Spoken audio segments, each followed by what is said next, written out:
September 29th, 1833. A suffocating silence hangs over the royal palace of Madrid. Inside, behind heavy velvet curtains and layers of protocol, a 48-year-old man lies dying in his bed. The once mighty King Ferdinand VII of Spain is gasping for breath, his body slowly being destroyed by a venereal disease, most likely syphilis, contracted during one of his many reckless escapades. His groans ripple through the stone corridors like an omen. Physicians surround him, helplessly tending to ulcerated wounds that refuse to heal. The irony is cruel, almost poetic. The man who once paraded himself as the champion of Catholic values and protector of Spanish tradition is now decaying from the inside out, rotted by the very sins he claimed to condemn. So how did it come to this? How did Ferdinand VII earn the reputation as the most debased, hated monarch in Spanish history? To uncover that, we have to go back to the roots of a life soaked in cruelty, hypocrisy, and unchecked power. Ferdinand was born on October 14, 1784, into a crumbling empire still trying to cling to its former glory. His parents were King Charles IV and Queen Maria Luisa of Parma. But their court wasn't one of noble dignity. It was a breeding ground of intrigue, corruption, and lust. His mother, Queen Maria Luisa, was infamous for her love affairs, particularly with Manuel Godoy, a man who wielded enormous power behind the scenes, effectively running the kingdom through his intimate influence over the royal family. Ferdinand grew up in this environment, absorbing its worst tendencies like a sponge. Even as a child, his personality sent alarms ringing. At just 10 years old, he was already known for his cruelty.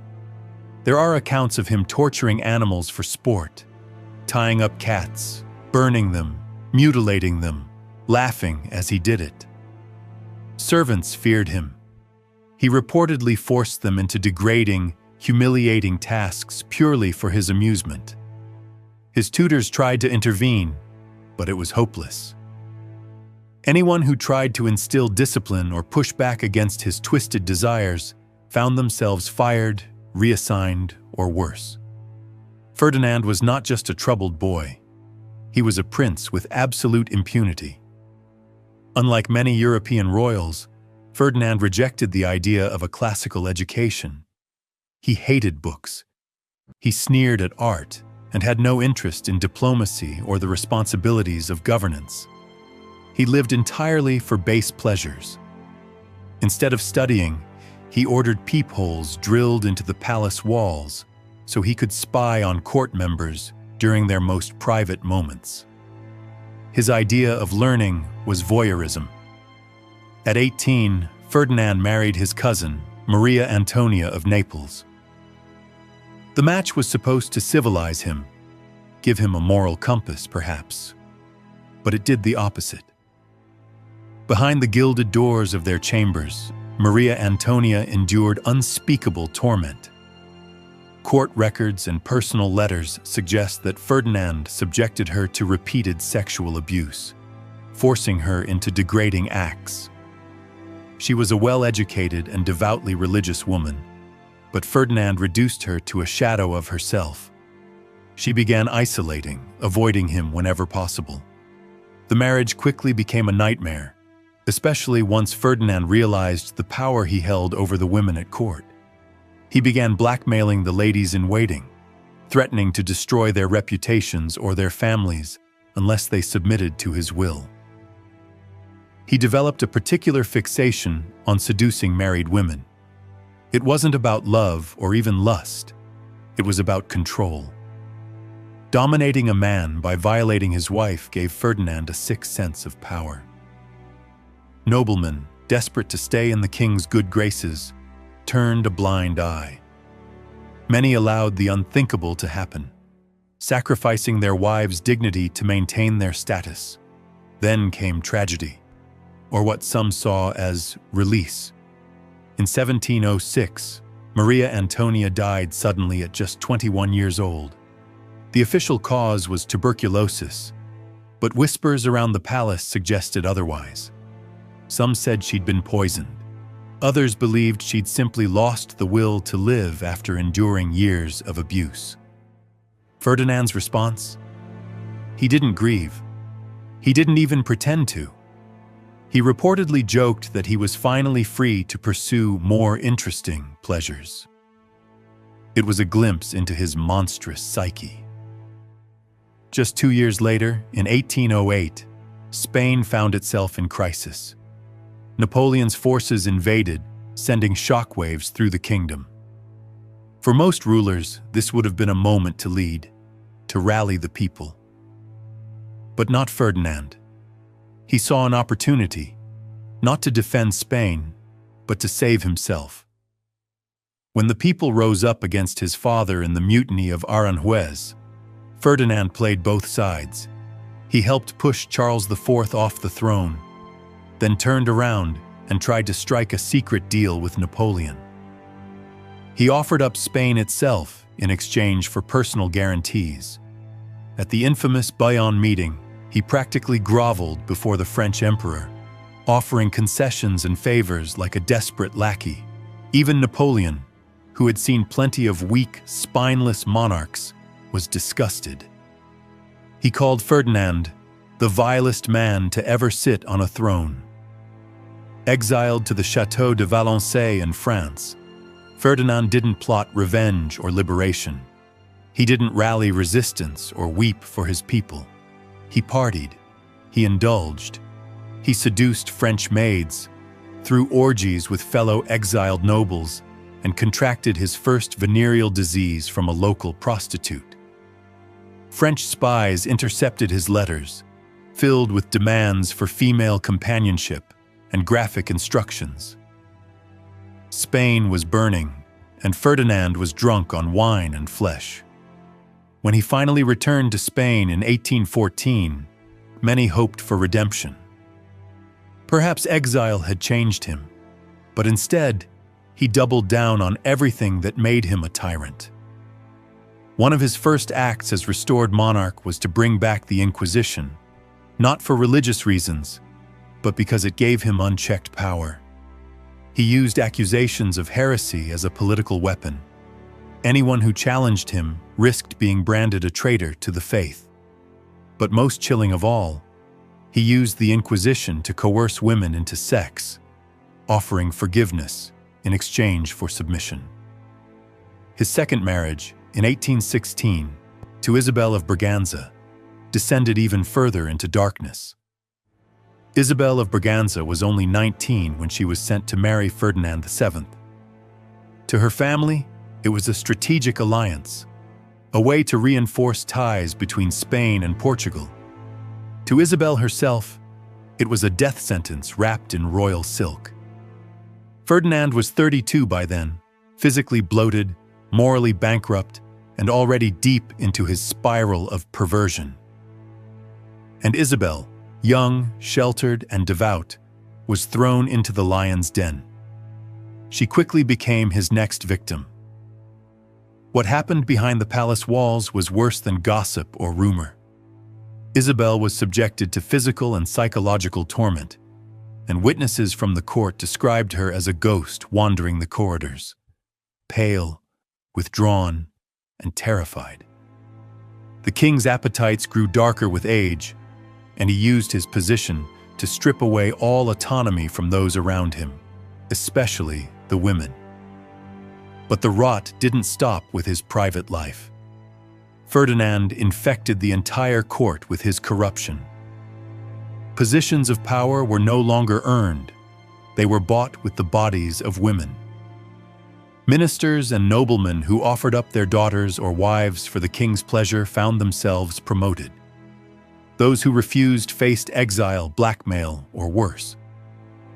In the heart of the palace, Ferdinand maintained a rotating harem of ladies-in-waiting, though that term barely disguised their true purpose. These women weren't chosen for their skills or their manners. They were selected for their youth, beauty, and submission. To To the public, it was courtly tradition. In reality, it was sexual slavery in silk gowns. By the late 1810s, Ferdinand's obsessions had descended into full-blown sadism.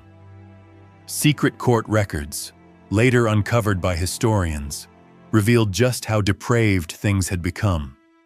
He orchestrated public rituals behind closed doors, where intimacy was turned into spectacle. He forced women into humiliating, degrading acts, while courtiers were made to watch, often under threat of punishment. For Ferdinand, power and pain had become indistinguishable. Then, in 1818, Isabel of Braganza died. Officially, it was illness, but the whispers started immediately. Physicians had documented signs of repeated physical trauma. Her closest attendants noted her long decline into depression, and one confessor later admitted that Isabel had spoken of death as her only escape. She died at just 21. Ferdinand's reaction. Once again, he showed no grief, no mourning, no remorse. Just months later, he remarried. This time, the chosen bride was Maria Josefa Amalia of Saxony. She was 20. He was nearing 40 and fully aware of what he wanted. Maria Josefa was deeply religious, educated in a convent, and completely unprepared for what awaited her. Within weeks of arriving in Madrid, she was caught in the same web of abuse and domination. The marriage lasted barely 2 years. Like the others, Maria Josefa died under suspicious circumstances. The official cause was not clearly stated, but insiders believed her health had been broken, slowly and cruelly, by the same pattern of emotional and physical abuse. 3 wives, all dead, all young, all devout women destroyed by a man who wielded the crown like a whip. By the 1820s, Ferdinand's reign had reached its lowest moral depths. He maintained a staggering number of mistresses, sometimes dozens at once. Some were married women, coerced by the threat of social ruin. Others were nuns, blackmailed into breaking their vows. He even rewarded those who delivered virgins to him, creating an underground economy of exploitation. Desperate families, ravaged by economic collapse, began offering their daughters to the king, choosing dishonor over starvation. It was a national tragedy unfolding in private chambers. And while all this happened, Spain was falling apart. The once mighty Spanish Empire was crumbling. In Latin America, one colony after another declared independence. Rebels rose up, armies fractured, and the crown's authority vanished across oceans. The Spanish treasury was nearly empty. Inflation soared. Starvation became common. The streets were filled with unrest. And where was the king? Not in parliament, not on the battlefield, not even issuing policies. He was in his chambers, lost in excess, drunk on wine, obsessed with new conquests, and utterly detached from reality. By 1829, Ferdinand made one final attempt to secure his legacy.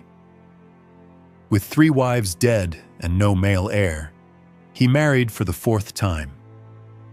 His new bride was Maria Cristina of Bourbon-II Sicilies, a 23-year-old princess who seemed poised to follow the tragic path of her predecessors. But something had changed. Ferdinand, now deep in his 40s, was no longer the vigorous tyrant he once was. Years of untreated venereal disease, likely advanced syphilis, had begun to erode his body and his mind. The ulcers returned. His joints swelled. He suffered from chronic pain, hallucinations, and erratic behavior. Even his infamous libido had started to fade. It was this physical decline that may have spared Maria Cristina. She endured the marriage, but only because the man she married was already dying, both spiritually and physically. And so began the final, agonizing chapter of Ferdinand's life. As his health collapsed, so did his grip on power. The same courtiers who had once feared and flattered him now avoided his presence. The smell of his festering wounds turned his chambers into a place of horror. Doctors visited reluctantly. Servants came only when ordered. His own allies whispered behind his back, calling him a monster in decline. The once terrifying King of Spain had become a rotting parody of himself. And as the disease ate through his nervous system, Ferdinand began losing his mind. He grew paranoid, delusional, and sometimes violent. He forgot names. He screamed at shadows. He was no longer a king, just a decaying husk surrounded by luxury he could no longer enjoy. He tried to cling to life. He ordered new treatments, demanded ancient remedies, and surrounded himself with quack doctors. But nothing worked. The disease had gone too far. By September 1833, Ferdinand VII was dying, and everyone knew it. Even he knew it. His groans echoed through the palace like the ghost of every life he had ruined, the women he'd destroyed, the country he'd helped dismantle. It all came back in those final, fevered days. His last breath came on the 29th of September, alone, barely conscious, soaked in his own filth, and surrounded by people who only stayed out of obligation. There were no tears, no public outcry, just silence. The predator had died the way he lived, isolated, sick, and despised. His only surviving child was a daughter, Isabel II, who would inherit not just the crown, but the burden of her father's ruinous legacy. When Ferdinand VII finally died, Spain did not mourn. There were no masses of grief-stricken citizens, no heartfelt eulogies, only relief. A quiet, heavy exhale from a nation that had suffered under his shadow for far too long. His funeral was ceremonial, but hollow. There was no sense of loss, only a grim obligation to close the chapter on one of the most disgraceful reigns in European history. The courtiers who once smiled through gritted teeth while their families were destroyed now avoided even looking at the coffin. The palace was filled with the stench of decay, literal and symbolic. What Ferdinand left behind was more than just a tarnished crown. He left a kingdom in collapse. His only legitimate daughter, Isabella, was just a child. She inherited not only a throne, but a broken empire. An empire that had lost its wealth, its colonies, and its dignity under the weight of her father's lust and cruelty. The royal court had become a hollow echo of power, full of rituals, but empty of integrity. And the people? They were exhausted. Years of war, famine, corruption, and humiliation had stripped Spain of its once proud identity. Ferdinand didn't just misgovern, he eroded the soul of a nation. In the decades that followed, Spain would descend into further instability. Civil wars, revolutions, uprisings, and the seeds of all of it could be traced back to one man, the king who ruled for himself and let everything else burn. His legacy is not one of reform, conquest, or innovation. It is one of rot, moral rot, political rot, the rot of unchecked power and complete impunity. In a time when monarchs across Europe were navigating the age of enlightenment, constitutional reform, and industrial revolution, Ferdinand pulled Spain backward into fear, superstition, and cruelty. He brought back the Inquisition when the world was moving toward reason. He censored books, crushed intellectuals, and punished anyone who dared to speak of liberty. Not because he feared chaos, but because he feared losing his control over others. And that control, for Ferdinand, was always about domination in the most personal, perverse sense. His personal life wasn't a footnote to his rule. It was the engine of it. His governance was shaped by his obsessions, his politics bent around his appetites. Ministers were selected not for their ideas, but for how useful their daughters were. Laws were passed to protect his honor, not his people. Entire families were elevated or ruined based on their participation in his private hell. The king, who should have been a moral compass, became a symbol of everything wrong with absolute monarchy. Historians now view Ferdinand VII as one of the clearest examples of how absolute power corrupts absolutely. His was not the indulgence of a flawed human being. It was the deliberate degradation of those around him for personal gratification. Even his descent into illness didn't redeem him. As syphilis slowly devoured his mind, there was no revelation, no moment of clarity, no attempt to repent. His last words were not remembered because they carried no meaning. By then, his presence had become so toxic, so unbearable, that the court wanted only to survive him, not to remember him. And yet, remember him we must. Ferdinand VII's story is not just an outlier in history, it's a warning. A reminder that behind royal titles and majestic portraits can lie monstrous cruelty. That a crown does not purify, it can in fact amplify the worst in a man if left unchecked. He ruled for over 2 decades, 20 years during which Spain bled, not from foreign invasion, but from internal decay. From the slow poisoning of national institutions by one man's desire to turn the palace into his personal playground. Even his supposed religious devotion was hollow. He used Catholicism not as faith, but as a weapon. He reactivated the Inquisition not to save souls, but to silence opposition and extort women. The very religion he claimed to defend became a tool for rape, humiliation, and blackmail. He corrupted everything he touched, from marriage to religion to statecraft. There was no boundary he respected, no line he wouldn't cross. And the people who suffered, his wives, his mistresses, the daughters of noblemen, the silent servants who cleaned the blood and bore the screams, left no memoirs. Their voices were erased, forgotten, just like he wanted. But their pain lives in the shadows of the history books, in the letters intercepted by foreign spies, in the confessions sealed by priests, in the rumors whispered through generations, too grotesque to be printed, but too true to be forgotten. Ferdinand VII is remembered today not as a monarch, but as a warning. His reign was a slow-motion tragedy, a kingdom dying from the inside out, ruled by a man whose only mission was to feed his appetites. He wasn't just a bad king. He was a predator in royal robes.